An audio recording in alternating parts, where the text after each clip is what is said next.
take a look at this private course, Deerwood Country Club. And it's got a golf now opportunity to play, and that's the only reason we're here. It's a private course. You're not even allowed to eat inside without a membership. Swipe my card, pay the fee. Why's this game so pricey for me? I'm swinging high, I'm swinging low, but my wallet's where the pain will show.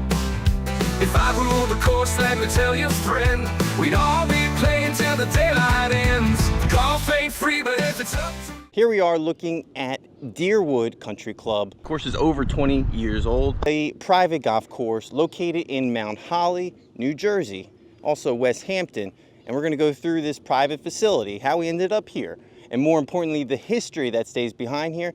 Built in April 1996. And the original layout, well, it's not what it is today. So we're gonna go through why it changed, the history behind the change, and more importantly, the Carolina style that they chose here at this facility. And I tell you what, you're not gonna wanna miss the opportunity for you guys to play it on Golf Now. And the course was built by Jim Blaukovitch, who's a resident in Pennsylvania. He's built a lot of golf courses in Pennsylvania. And Jim was known for building these private, exclusive type golf courses. We're just outside the Philadelphia area. A lot of money in this area in Mount Holly, a lot of history as well. But you could see the demand that they put through when building this golf course because of the land that it sits on. And it's a hike when you come out here, and maybe it was too demanding when it was first built, just like the clubhouse, which we'll walk through the history now. The plan was to move the clubhouse from its current location to this area right here where the practice facility, quote unquote, is. So you can see right here on hole 2 is the rec center associated with, so they would have built the clubhouse right behind me. But funny enough, number 1 would have been number 18, and number 2 would have been number 1.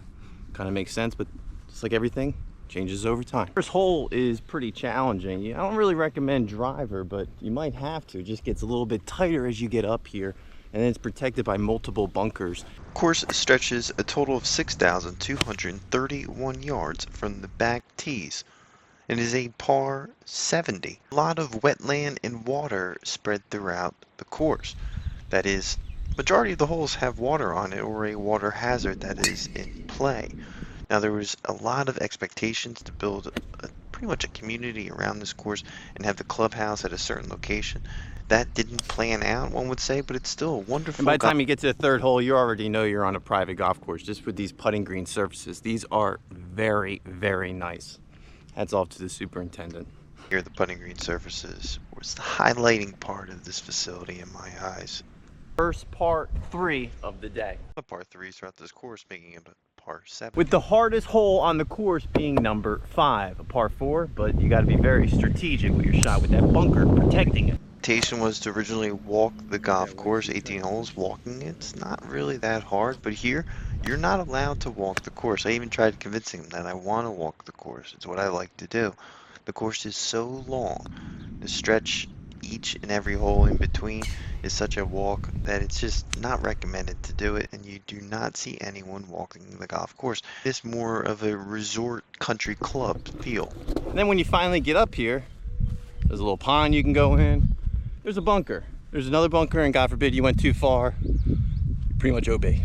Challenging, and you have to be very strategic. You can't just go up there and swing as hard as you can, because you're going to find yourself in a lot of these bunkers or behind trees. It's very strategic. It's an easy course. If you played it once or twice, you start to get the feel for it, but the first time playing it, or even playing it by yourself, you're going to make decisions on the course where you thought you had a good shot, but you get up there and you can't find the ball, and or it's just not in a good placement of where you want to be on this hole. Interesting, we have back-to-back par 3s coming up here on 12 and 13.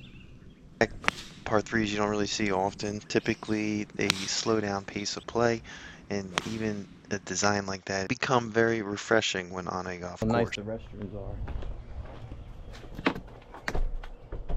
Guess not. This is filmed during the later time of the day. It might even been the last tea time for that day. I wanted to make sure I can get some good footage and enjoy my round out here. And it does feel like a country club. That's why I wanted to walk the course. That way I don't have to bring the cart back. The person can leave. Typically, I would be the last person leaving the facility at that time. And even once I even got locked in a facility because of this type of strategy I had. But not here because you have to have a cart. Now, you're going to find yourself playing this course. You're only going to find it on Golf Now, unless somehow it turns into a public golf course. But even 2, 3 years ago, I saw Golf Now rates on here.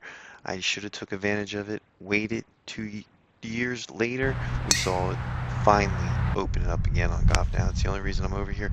I think I even reached out on an email blasting the superintendent to see if I can get over here and play the course because I noticed that it was on Golf Now a few years ago. So I was happy to finally close the door here at Deerwood Country Club, which I look forward to getting and visiting in the near future. If you played this course, let us know down in the comment section what your thoughts are, and more importantly, subscribe down below to more Professor, an independent golf channel focused on fun, affordable golf in your area.